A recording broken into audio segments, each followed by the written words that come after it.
క్రీస్తునందు ప్రియమైన దేవుని బిడ్డలందరికీ house of vision international ministries తరపున హృదయపూర్వకమైన వందనాలు తెలియజేస్తా ఉన్నాం. జూన్ మాసం 11వ తారీఖు 2026 సంవత్సరం. ఈనాటి వాక్య ధ్యానం హబక్కూకు గ్రంథం 3వ అధ్యాయం 19వ వచనం. ప్రభువు యెహోవాయే నాకు బలము, ఆయన నా కాళ్లను లేడి కాళ్ల వలె చేయును, ఉన్నత స్థలముల మీద ఆయన నన్ను నడువ చేయును. ఈ వచనం హబక్కూకు గ్రంథానికి ముగింపు మాత్రమే కాదు, కానీ ఒక యోధుని యొక్క విజయ గీతం. హబక్కూకు గ్రంథంలో మొదటి అధ్యాయంలో హబక్కూకు ప్రవక్త ప్రశ్నించాడు దేవుణ్ణి. దేవా, నువ్వు ఎందుకు మౌనంగా ఉన్నావు? అన్యాయం జరుగుతుంది, నువ్వు చూడట్లేదా అంటూ ప్రశ్నించాడు. 2వ అధ్యాయంలో నేను నా కావలి స్థలం మీద నిలుచుండి నేను కనిపెడతానన్నాడు. 2వ అధ్యాయం. అయితే 3వ అధ్యాయంలో దేవుని యొక్క మహిమను చూశాడు. అందుకే చివరికి ఇలాగని ప్రకటిస్తున్నాడు, ప్రభువు యెహోవాయే నాకు బలము అంటున్నాడు ఆయన. హబక్కూకు ప్రవక్త యొక్క ఆత్మీయ ప్రయాణం ఇలాగే ఆరంభమైంది. మొదటి అధ్యాయం అంతా లోయ అనుభవం. అన్ని కంప్లైంట్లు చేస్తా ఉన్నాడు. ఎందుకు ఇలా జరుగుతుంది? దుష్టులు ఎందుకు వర్ధిల్లుతున్నారు?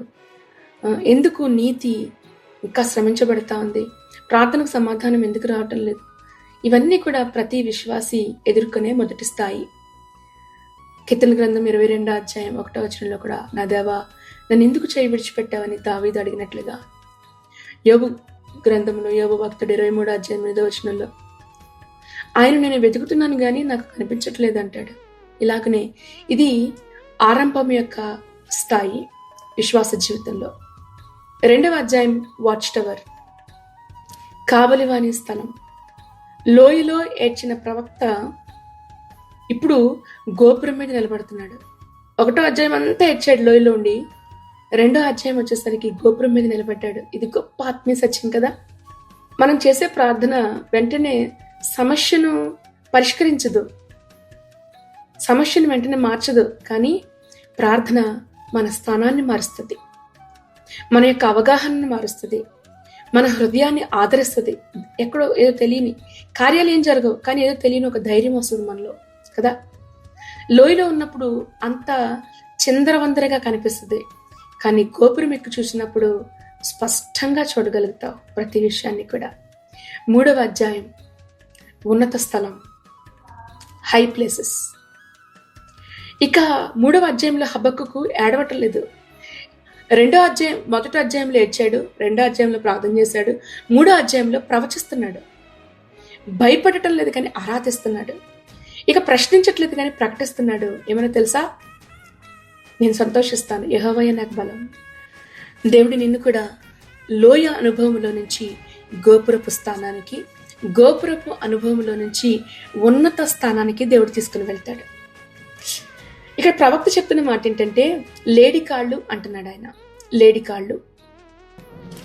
లేడి ఒక ప్రత్యేకమైన జంతువు, అంటే ప్రమాదకరమైన స్థలాల్లో కూడా నిలబడగలదు. ఇంకా ఇతర జంతువులు జారి పడిపోయే చోట లేడీ నిలబడగలుగుతుంది. దేవుడు కూడా తన పిల్లలు ఇలా ఉండాలని దేవుడు ఆశిస్తున్నాడు. సాతాను శక్తులు దాడి చేస్తున్న స్థలాల్లో, పరీక్షలు ఎదురవుతున్న సమయంలో, విరోధులు లేచిన పరిస్థితుల్లో, శత్రువులు లోకులు కూలిపోతున్న స్థలంలో నువ్వు నిలబడాలని ప్రభు ఇష్టపడతా ఉన్నాడు. అందుకే కీర్తనల గ్రంథం 91వ అధ్యాయం 7వ వచనంలో 1000 మంది పడిపోయిన అపాయం నా దగ్గర రాదంటున్నాడు కదా. ఇలాంటి సాక్ష్యాన్ని కలిగి ఉండాలని దేవుడు ఇష్టపడతా ఉన్నాడు. లేడీ వేగంగా పరిగెత్తగలదు. దేవుడు ఆత్మీయ వేగాన్ని చూస్తా ఉన్నాడు. ఆయన యెహోవా కొరకు ఎదురు చూచి వారు నూతన బలమునందుదురు. యెషయా గ్రంథం 40వ అధ్యాయం.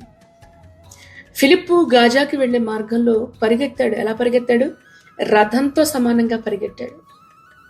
ఆత్మ ఫిలిప్తో చెప్తుంది, దగ్గరికి వెళ్ళు అంటుంది. అంటే ఎంత అద్భుతమైన పరుగు చూడండి. పరిశుద్ధాత్మ నడిపించినప్పుడు రథాన్ని మించి నువ్వు పరిగెత్తగలుగుతావు. అంటే ఆత్మీయమైన పరుగులో అటువంటి చురుకుతనాన్ని ప్రభు కోరుకుంటా ఉన్నాడు. చాలా మందిలో ఆత్మీయమైన నిర్లక్ష్యం లేదంటే సోమరతనం కనబడతా ఉంటుంది. ఎక్కడేసో అంటే వేసిన చోట అంటారు, అలాంటి పరిస్థితులు. కానీ దేవుడు కోరుకునేది ఏంటో తెలుసా? రథాలకు మించిన విధేయత, తక్షణపు విధేయత. వెంటనే దేవునికి మనం లోబడగలగాలి. దేవుడు మన కాళ్ళను మార్చకపోతే ఉన్నత స్థలాలకు మనం వెళ్ళలేం. చాలా మంది ఉన్నతమైన స్థలాలు కోరుకుంటారు, కానీ ఉన్నత స్థలాలకు వెళ్ళడానికి కాళ్ళను మార్చుకోవడానికి ఇష్టపడరు. పరిశుద్ధ గ్రంథంలో లేడీ ఒక ప్రవచనాత్మకమైన చిహ్నంగా కనపడుతూ ఉంది. దావీదు, హబక్కకు ఇద్దరు కూడా లేడీ కాళ్ళ వలె చేయవా అంటున్నారు. లేడీ ప్రమాదాన్ని ముందుగానే గుర్తిస్తుంది. లేడీ కళ్ళు, చెవులు కూడా చాలా సున్నితంగా పనిచేస్తూ ఉంటాయి. ప్రమాదం రాకముందే గుర్తిస్తుంది. దేవుని బిడ్డలు అటువంటి మెలకువను కలిగి ఉండాలి. పరిశుద్ధాత్ముడు వచ్చినప్పుడు మనల్ని ఆయన సర్వస్వచ్ఛంగా నడిపిస్తాడు. యోహాను సువార్త 16:13 లేడీ ఎప్పుడు కూడా పర్వతాలు ఎక్కుతున్నప్పుడు జారి పడిపోవడం ఎక్కడ కూడా మనం చూడం. లేడీ నిలబడుతుంది. అవును, దానియేలు గుహలో జారి పడిపోలేదు, గుహలో నిలబడగలిగాడు. షడ్రక్, మేషక్, అబేద్నెగోలు అగ్నిగుండంలో జారిపోలేదు, నిలబడ్డారు. యోసేపు భయంకరమైన శోధన, లైంగికమైన వేధింపులు తన మీదకి వచ్చినప్పుడు జారి పడిపోలేదు. ఈ రోజున అనేక మంది జీవితంలో కోల్పోవడానికి కారణం ఏంటో తెలుసా? పాపంలో జారి పడిపోతా అన్నారు. నిలబడలేని పరిస్థితి. లేడీ కాళ్ళు లేవు మీకు కనుకనే పడిపోతా అన్నారు చాలా మంది. ఉన్నతమైన స్థలాలు అంటే కేవలం ఆశీర్వాదాలు కాదు, పెద్ద పెద్ద ఇల్లు, పెద్ద ఉద్యోగాలు, డబ్బులు, లేదంటే వెండి బంగారాలు, ఇవి కాదు. ఉన్నత స్థలాలంటే మరింత లోతైన అర్థం ఏంటో తెలుసా? మోషే సినాయి పర్వతం మీదకి వెళ్ళి ప్రార్థించాడు.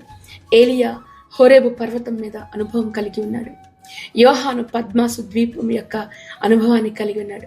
దేవుని యొక్క ఎత్తైన స్థలాల్లో రహస్యాలు వెల్లడించబడతాయి. దేవుని యొక్క ఉన్నతమైన స్థలాల్లో రహస్యాలు ప్రభు విడుదల చేస్తూ ఉంటాడు. యెహోవా రహస్యం ఆయనకు భయపడు వారికి తెలియజేయును అని కీర్తన గ్రంథం 25 మనం చూస్తాం కదా. ఈ రోజున ఎంతమంది నిజంగా ప్రభు యొక్క రహస్య స్థలాలకు వెళ్ళి దాగుకొనాలని ఇష్టపడుతున్నారు? ఉన్నత స్థలాలను అధిరోహించగలుగుతున్నారా? యేసుక్రీస్తు ప్రభు రూపాంతర పర్వతం మీదకి అక్కడికి వెళ్ళినప్పుడు దేవుని యొక్క మహిమను చూశాడు. పర్వతాల పైకి ఎక్కిన వారు మాత్రమే మార్పును పొందగలుగుతారు. మోషే పర్వతం మీదకి వెళ్ళి చేతులెత్తినప్పుడు యుద్ధంలో గెలుపు పొందారు.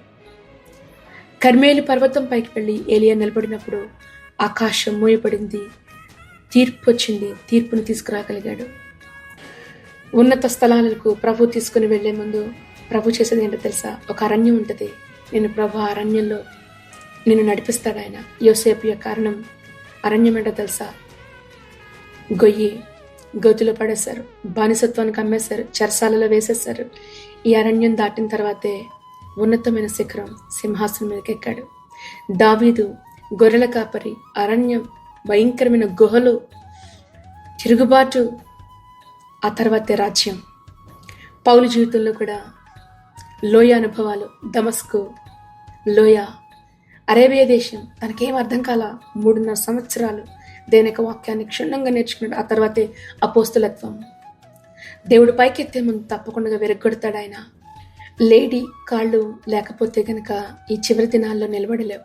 హబక్కూకు కాలంలో శత్రువులు బయట నుంచి పోరాడారు, కానీ నేటి తరంలో శత్రువులు మన చేతుల్లో ఉన్న ఫోన్లే, మన కళ్ళ ముందున్న స్క్రీన్సే, మన ఆలోచనలే కదా. కనుక ఈ తరానికి దేవుడు కేవలం ఆశీర్వాదాలే కాదు, లేడీ కాళ్ళు దేవుడు ఇవ్వాలి. నేటి తరం జారిపోతున్న తరం ఇది. లేడీ యొక్క ప్రధానమైన లక్షణం జారిపోదు, నిలబడుతుంది. ఈ రోజున ప్రమాదాలు ఎప్పుడూ లేనంతగా ఈ రోజున ప్రమాదాలు ఉన్నాయి. నువ్వు నిలబడాలి అంటే లేడీ కాళ్ళు ప్రభుని అడగాలి. నువ్వు సోషల్ మీడియా ఒక వ్యసనం అయిపోయిందా? గంటలు రీల్స్ చూడడం, ఒక గంట కూడా ప్రార్థన చేయలేకపోవడం, pornography, immorality, secret relationships, double life Christianity ఈ రోజున చాలామంది మెయింటైన్ చేస్తూ ఉన్నారు. జాగ్రత్త, దేవుడు వెతుకుతా ఉన్నాడేమో తెలుసా? నిలబడిన వాడు పడిపోకుండా చూసుకోవాలి. 1 కొరింథీ పత్రిక 10:12. ఈ తరం యొక్క శత్రువు సింహం కాదు, ఎలుగుబంటి కాదు, డిస్ట్రాక్షన్.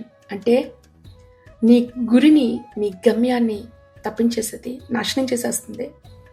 ఈ రోజున సంఘాన్ని శత్రువు సాతాను హింసతో దాడి చేయటంలా వినోదాలతో బలహీనపరుస్తూ ఉన్నాడు. వినోదాలు కావాలి, ఎంటర్టైన్మెంట్లో రాదండి అభిషేకం. శక్తిని పొందుకోలేరు. ఎంటర్టైన్మెంట్లో ఉల్లాసం వస్తుంది అంతే.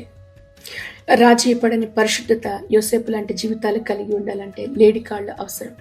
ప్రభు సన్నిధిలో అడగండి, ప్రభా నేను జారిపోతున్న స్థలంలో నిలబడాలి, నాకు లేడీ కాళ్ళు వంటి కాళ్ళు నాకు దయచేయి. దానియేలు నిలబడ్డాడుగా, యోసేపు నిలబడ్డాడుగా, మనం కూడా నిలబడగలం. దేవుడు అటువంటి శక్తిని ఇస్తాడు. ప్రార్థనలో ఉన్నతమైన స్థలాలు నిలబడండి. ప్రభుతో ఎక్కువ సమయం గడపండి. పరిశుద్ధమైన జీవితాన్ని కోరుకోండి. ప్రభు యొక్క అభిషేకాన్ని కోరుకోండి. ఆయన శక్తిని కోరుకోండి. ఈ చివరి దినాల్లో ప్రభు కొరకు గొప్ప సాక్షులుగా, కుటుంబాలకి దీవెనకరంగా మీ జీవితాలు మార్చమని ప్రభుని అడగండి. ఈ వాక్యం ద్వారా ప్రభు మిమ్మల్ని అందరినీ దీవించి ఆశీర్వదించునిగాక. ప్రార్థన చేసుకుందాం. మహాపరిశుద్ధుడైన తండ్రి, సర్వశక్తిమంతుడైన దేవా, మా బలముగా ఉన్న మా ప్రభా, మీకు వందనాలు. ఇదిగో నీ సన్నిధిలో మేము నిలుస్తూ ఉన్నామయ్యా. ప్రభా, ఈ తరాన్ని నీ చేతులకు అప్పగిస్తున్నాం. జారిపోతున్న కాలంలో మీరు నిలబెట్టండి. లోకపు ఆకర్షణల మధ్యన ప్రభా, పరిశుద్ధంగా నిలబడే కృపను ప్రభా, నీ బిడ్డలందరికీ కూడా మీరు దయచేయండి. మా స్వంత శక్తి కాదు, మా బలం సరిపోదని ఒప్పుకుంటూ ఉన్నా, నీ బలమే మాకు కావాలి. లేడి కాళ్ళ వల్లే ప్రభా మా కాళ్ళను చేయండి. పాపములో జారి పడకుండా నిలబడే కృపను నీ బిడ్డలకి దయచేయి. ప్రతి పరీక్షలో కూడా ప్రభు ఓడిపోకుండా నిలబడే శక్తిని మీరు దయచేయండి. శోధనలో ఓడిపోకుండా విజయాన్ని మీరు దయచేదేవా. దానియేలులాగా, యోసేపులాగా, ఫిలిప్పులాగా దేవా. అవును, నీకు లోబడే జీవితాల హృదయాలు, పరిశుద్ధతను కాపాడుకునే జీవితాల ప్రభా, ప్రతి ఒక్కొక్కరికి కూడా మీరు దయచేయమని. ఉన్నత స్థలాల్లో ప్రభా మీరు నిలబడండి. ప్రార్థన యొక్క లోతుల్లోనికి తీసుకుని వెళ్ళండి. వాక్యంలో మీరు స్థిరపరచండి. అభిషేకంతో మీరు నింపమని అడుగుతున్నాం తండ్రి. నీకు స్తోత్రాలు. ప్రత్యేకంగా ఎదుగుతారు ప్రభా. సోషల్ మీడియా బంధకాల నుంచి విడిపించున్నాయన. ఈ తరం యొక్క వ్యసనాల నుంచి, గందరగోళం నుంచి ప్రభా ఈ బిడ్డల్ని మీరు నడిపించమని అడుగుతున్నాం. ప్రత్యేకంగా యవనులపైన నీ కృపను విస్తరింపచేయి. వేస్తున్న ప్రతి అడుగును కూడా ప్రభా నీ చిత్తంలో సరిచూసుకున్నట్టుకు సహాయం చేయి. మీరు బలపరచమని అడుగుతూ, ఈ వాక్యం వెంటనే ప్రతి ఒక్కొక్కరిని కూడా ప్రత్యేకంగా మీరు దీవించి ఆశీర్వదించమని అడుగుతూ, కుటుంబాల చుట్టూ కూడా నీకు కంచివేయండి. చేస్తున్న ఉద్యోగాల్లో నీ దీవెన ఆశీర్వాదం నుంచి మనం అడుగుతూ దేవా. అనారోగ్యంతో ఉన్నవారిని దర్శించండి. స్వస్థత, విడుదల దయచేయండి. దుఃఖంలో, నిరాశలో, వేదంలో ఉన్నవారిని మీరు ఆదరించండి దేవా. మీరు బలపరచమని అడుగుతూ, ఏ సమస్య నుంచి అయినా సరే మీరు విడుదల చేయగలిగిన దేవుడవు గనుక గొప్ప ఆదరణ మీ బిడ్డలకు మీరు దయచేయమని అడుగుతున్నాం. ఈ సమయంలో అనారోగ్యంతో ఉన్న వారిని మీరు ముట్టి స్వస్థపరిచి విడుదల దయచేయండి. హాస్పిటల్లో ట్రీట్మెంట్ పొందుతున్న వారిని మీరు జ్ఞాపకం చేసుకునండి. ప్రత్యేకంగా వారు చేస్తున్న ప్రయాణాలని మీరు ఆశీర్వదించండి. క్షేమం ఇవ్వండి, భద్రత దయచేయండి. ఈ రోజున పుట్టినరోజులు, పెళ్లి రోజులు చేసుకుంటున్న బిడ్డలను బట్టి వందనాలు. మీరు జ్ఞాపకం చేసుకుని నీ దీనదేవుల్లో ఆశీర్వాదాలు ప్రభా వారి వెంట నడిచేటప్పుడు ఆయన నీ సహాయం చేద్దావా. కృప చూపించి బలపరచమని మా ప్రభు ప్రియరక్షకుడైన యేసుక్రీస్తు పరిశుద్ధ నామములో ప్రార్థించి మీ బిడ్డల్ని ఆశీర్వదించి దీవిస్తున్నాం మా పరమ తండ్రి. ఆమేన్, ఆమేన్, ఆమేన్. ప్రభువైన యేసుక్రీస్తు కృప మీ అందరికీ తోడేయండి, నడిపించును గాక. ఆమేన్.